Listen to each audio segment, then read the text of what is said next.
Hey everybody, welcome to Takeoff with John Clark, and we have a legend with us. And I was looking at his statistics. I mean, when you look at Randy Moss's statistics in the NFL, it's outrageous. I mean, second all-time in receiving touchdowns, fourth all-time in receiving yards. And Randy has come into Philadelphia, and he's got a great spot. It's Philadelphia, and it's Chickaboom. Chickaboom. It's a great chicken spot. We're going to get into that and your entrepreneurial spirit and helping out here in Philadelphia. But I first want to ask you about some Eagles football, because Eagles fans, they want to hear your opinion about this. You look at the receivers that they have, A.J. Brown and DeVonta Smith. Is there a better twosome in the NFL? Would you take any other pair of receivers over these two receivers? I would put them at the tops. I mean, I'm a big DeVonta Smith. You know, I trained a little bit with him coming out of college, so he knows how I feel about him 100%. If there's any wide receiver core that I could compare to the Eagles, it would probably be the Cincinnati Bengals. But you putting, big Batman and skinny Batman together, man, I don't really think there is a combination better than them. If there is, I would have to put the Bengals up there. But I like what I see in Philadelphia. I like the addition of A.J. Brown. One day sitting on Sunday NFL Countdown, there was always all this talk when they got DeVonta Smith, and I said, you know, they need a big wide receiver. They need a big wide receiver. Then they acquired A.J. Brown. I was like, really? It's not even fair, because the way Philly runs the ball, and now you're going to give Jalen Hurts another option out there, and the tight ends, Goddard and them, they do what they do, but the wide receiver core of Philadelphia, I think, is one of their strengths. You mentioned skinny Batman and swole Batman. Swole Batman, okay. A.J. Brown, tell me what you see with A.J. Brown, with his ability, with those 50-50 balls and his physicality and size. What makes it, what I'm very impressed about is they try to change the game and the rules to, you know, better the corners, the better the wide receivers. But one thing that I like about A.J. Brown and what he brings to the game is how physical he is. And one thing that I like is he brings the best out in DeVonta. You know, I was a young receiver coming into Minnesota, having a veteran like Chris Carter that brought the best out of me at times, and I can really see those boys, AJ bringing the best out of DeVonta. And like I say, the sky's the limit for this team. Yes, they came up a little short. I heard all the talk about the turf and the surface and things like that, but got to get back to work. So I look for bigger and better things coming out of Philadelphia. I look forward to this year. By the way, A.J. Brown recently said that call in the Super Bowl, the hold on James Bradbury that they called when he was covering Juju Smith-Schuster, right, he says that happens all the time, and they don't call it all the time, but they call it right there. Do you agree with that? The crazy thing about it is you are on the wrong end of that flag. So, of course, you're going to have something to say.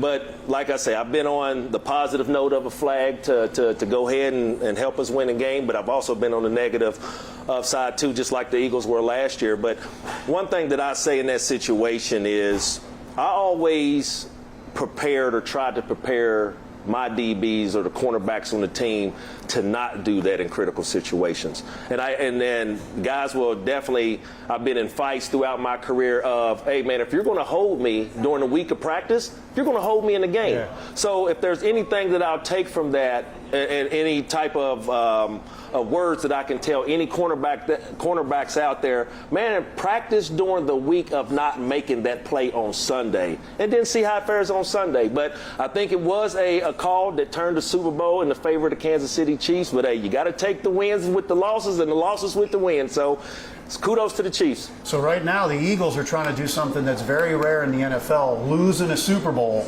come back and win it. Now you, with the Patriots, lost in a Super Bowl, right? How difficult is it to climb that mountain again? Because everybody's coming after you, having lost in the Super Bowl and trying to get back there the next year. There are a lot of factors. I believe with the leadership of a Kelsey, of a Jalen Hurts, just the things that I've been reading, the things that I've been looking at on TV, I think the Philadelphia Eagles can get back to that. I really do. I mean, they got the key guys in place. But one thing that through the history of being able to try to go back to a second consecutive Super Bowl, you have free agency in place. You have a late season. You know, you're the last two teams standing, so you have a short off season. Did the Philadelphia Eagles team, did they rest their bodies this year, or did they party a little bit? So a lot of things you have to take into consideration to be able to get back to the Super Bowl. But if there's any team, just with the leadership of Jalen Hurts, the head coach, with the nucleus of guys that they already have, I think that if there's a chance, they can represent the NFC again. Do you think they are the best team in the NFC? I believe so. I mean, you got to dethrone them. And like I say, man, I can't say enough about the leadership of Jalen Hurts. I watched the man in college. I've seen his ups and downs through college. He's getting drafted here to Philly. Now he's the man. He's the face of this franchise. And I really think the leadership coming from your quarterback means a lot. It could be any other position, Kelsey, AJ, DeVonta, anybody. It's coming from your quarterback. I like what I see in Philly. Is that pretty rare at the age of 24? That's true. Hey, man, it's showing his maturity. Yeah. But at the same time, when I say the leadership, you have a 53-man roster, and all of those 52 are following him. And I love to see it, man, because he puts the team on his back, and he carries them to the promised land. I like it. You said you got to work out with DeVonta Smith, and when I see him play at like 170 pounds, he takes some big shots. But he gets right back up, and he doesn't drop that football. How impressive is it? That's just toughness, playing in his man. size? That's just toughness. I mean, the first time I met him, I just looked at him. I said, "You won the Heisman?" And then I had to sit up there thinking, "Randy, you was a little skinny tree yourself." So it just shows you that all the things that you hear, this guy's not big enough, he's not fast enough, he doesn't have enough weight. Them are all myths. That's just what they say. But I think it's about the heart of the athlete. And DeVonta Smith has one of the biggest hearts out there. He shows it in his gameplay. Yeah, and then you mentioned Dallas Goedert. When you look at the offensive weapons, is there a better group of weapons with maybe one of the best offensive lines in the NFL? I think when you put everything together, Philly's offense does stand alone. I mean, I can't talk enough about, Johnson. I can't talk enough about Kelsey. The offensive line is the nucleus that keeps the car running. But when you have the man with the cars, man, like I say, I can't talk enough about Jalen Hurts, because you look for leadership. You appoint this guy captain. You appoint this guy captain. But at the end of the day, the quarterback is the man. He delivers the ball. He hands it off, whatever. Win or lose, it's all in the quarterback's hand. We don't blame him, but at the end of the day, the ball is in his hand. And I can't speak enough, and I keep saying it because I am overwhelmed with what Jalen Hurts has been able to do in a short period of time as an NFL quarterback. And like I say, man, the sky's the limit for this team. They're still young and they're still hungry. There's a reason Kelsey came back. Yeah, you're right. Yeah. They also go easy on them in camp. Camp is not like your camps. Oh, man, They're doing walkthroughs after one-a-days. Yeah. They take care of the vets now. Well, the good thing about it is, you've shortened the preseason as far as the practice. You've shortened it as far as the game. So, you really get to see the team at their best the first month of September. Like, you would really see a team in late October, maybe early November, to really see them. Are they a playoff team or not? But I'm telling you, the month of September, just for the guys to be energetic, full of energy, man, hit the ground and run into September. That's where the real teams separate themselves. I really think that. And I'm going to ask you about your trips to Philly in the past and what you experienced from fans, but let's talk about Chick-a-Boom. And you have a great entrepreneurial spirit. You look out for things that help communities and maybe underserved communities. How special is it to get involved with Chick-a-Boom, and what does that represent to you? Well, see, the one thing about Chick-a-Boom, I was just scrolling on my phone and just popped up on my phone, and I'm a big chicken lover, of course, and so I'm doing my due diligence, just checking it out, and then Brittany and her husband Kurt sends me a DM message, and so I started inquiring a little bit more about it and understanding that one thing that I wanted to do, I've been investing my money over time, over the years, putting money here, putting money there, and just being able to have an opportunity to invest in a black business, a black family business, oriented business, to have my same vision. And I think with Brittany, her husband Kurt, their team, man, I think it's a win-win situation. So I'm liking what I'm seeing in Chick-a-Boom. You see, we have the punch here, we have chips, we have the sandwich, we have fries, from donuts to, we have a small menu, but the menu is so good. So being here in Philadelphia, I just wanted to be able to come back and give something back to the community. That's been able to leverage me, my networking, and also be able to come back and help Chick-a-Boom. I'm trying to, be able to get this thing rocking and rolling, be able to franchise out, because I'm from West Virginia, the next state over, and I know they're going to be looking for some Chick-a-Boom. So Miss Brittany is here with the Chick-a-Boom. Brittany, you got something for us? Yep, I got the honey buffalo turkey bacon ranch. Oh, nice.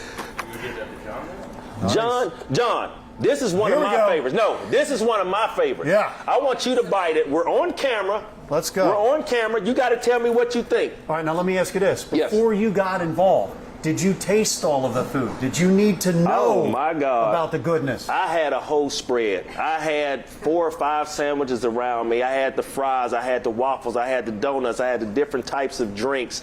So for me, you would sit up here and think, well, how did you taste all that stuff? Man, I was pinching, cutting halves of this sandwich, cutting halves of this sandwich. But that right there is a good sandwich. We have a chicken parmesan sandwich that is really selling off the rack right now. But that right there with the bacon, the turkey bacon on it, that's my favorite. Tell me what you think. All right, here we go. On camera, give me a bite. Here we go. Hold this for a second. All right. Let's dig into this thing. Wow, look at this. All right. Chick-a-boom!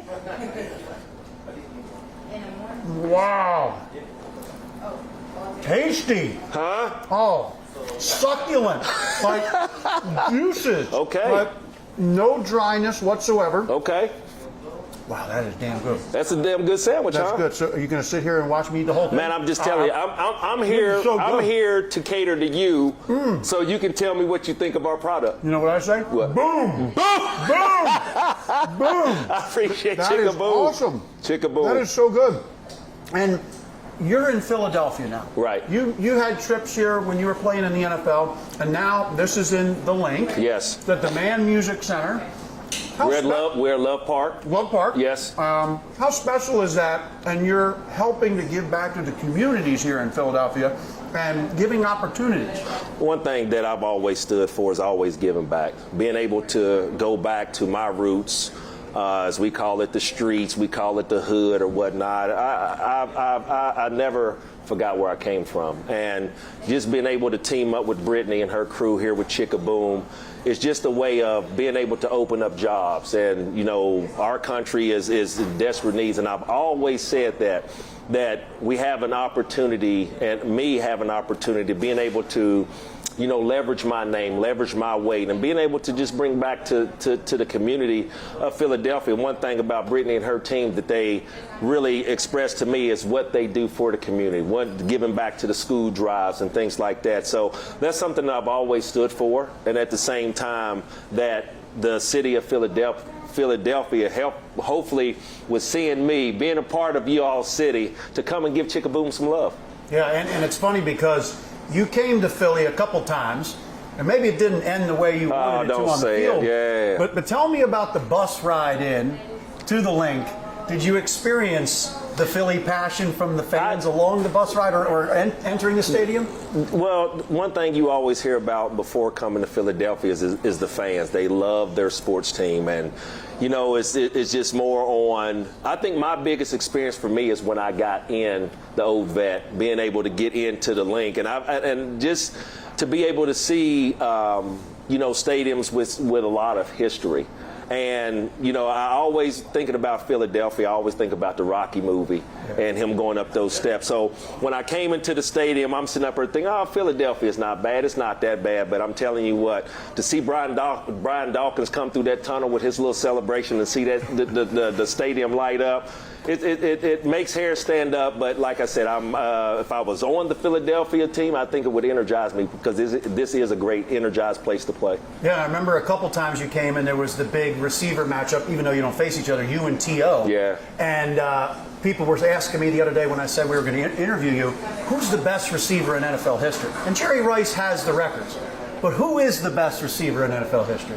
I've already said it once about my impact in the game of football.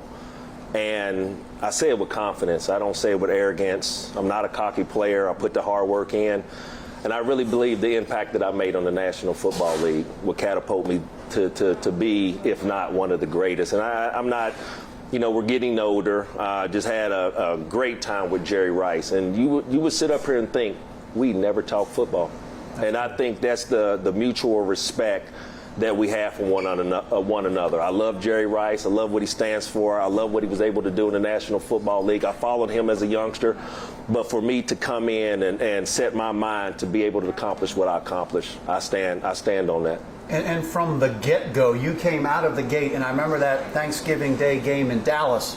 Did you also have a hatred for the Cowboys like Philadelphia Eagles fans? Well, mine could have been a little bit deeper than the Philadelphia Eagles because I was supposed to be in the NFC East. And that's where my heart was. My mind was there. I was supposed to be a Cowboy. And I think now that I'm older, I love just seeing the matchups. I really do. I mean, you hear about this division, you hear about that division, but I really think that the way that the Washington Commanders have come on over the last couple of years, I think that the NFC East is still the strongest division in football. Micah Parsons just said he thinks the Cowboys are the best team in the NFC, not the Eagles. What do you think of that? The thing about it is that's his team. He's supposed to say that. But he can't say that because the Eagles is representing the NFC. Like I say, I like what the Philadelphia Eagles has been able to do. I love their leadership. I love their captains, led by a guy, Kelsey. I can't speak enough about him because when you have a guy like that is, aiming a little bit toward retirement, but then something brings him back. I don't know if it was the loss in the Super Bowl or him leaving his brothers hanging like that with a Super Bowl loss. Yeah. So like I say, there's a lot of stories coming from Philadelphia. The offensive lineman just got married this offseason. Yeah. So there's a lot of great things that happen in Philly, and I follow them. I follow the Eagles. I really do. And now being here with Chick-a-boom, I'm just here, man, like I say, just enjoying the city, enjoying the people. Our grand opening is tomorrow. We're going to be cutting some red tape tomorrow. So like I said, man, I'm just enjoying the time, just networking, being around Brittany, her team, her husband, Kurt. My wife is coming in later today. So it's basically a family affair, man. And like I say, Chick-a-boom has my heart. That's awesome. Well, you're one of the great ones in all of sports. I don't know if we've ever seen a receiver like you play the game the way you did. So appreciate it. Appreciate you. Boom. Thank you. Boom. Boom. Thanks a lot. Randy Moss, Hall of Famer. Thanks for joining us. Chick-a-boom. I'm so flagrant.